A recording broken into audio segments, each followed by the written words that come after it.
Kiss Day. Kiss Day is celebrated on 13th February every year.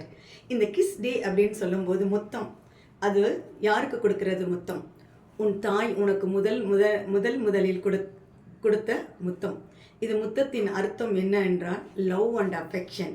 இந்த முத்தம் அப்படின்னு சொல்வது அது அம்மா பிள்ளைக்காக கொடுப்பது, குழந்தைகள் தன்னோட லவ்ட் ஒன்ஸ், அது பெட் அனிமல்ஸாக இருக்கட்டும் மற்றதுக்காக இருக்கட்டும், அது கொடுக்க வேண்டியது. நீ முதல் முத்தம் எங்கே கொடுப்பேன் என்றால் உன்னோட வெற்றிக்கு பின்னாடி ஒரு ப்ரெசன்ட் கொடுத்தாங்கனாக்க, காம்ப்ளிமெண்ட்ஸ் கொடுத்தாங்கனாக்க, மெடல் கொடுக்கும்போது, கப்பு கொடுக்கும்போது, நீ வெற்றி அடைஞ்சும் போது இந்த பூமியில் கொடுக்க வேண்டிய முத்தம்.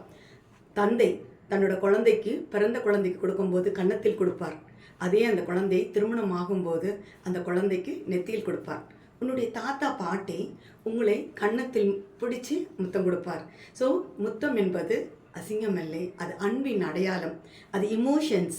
அந்த இமோஷன்ஸ் அண்ட் ஃபீலிங்ஸ் எல்லாம் பார்க்கும்போது உங்களுக்கு சந்தோஷமாக இருக்கும்போது நீங்கள் முத்தத்தை பகிர்வீர்கள்.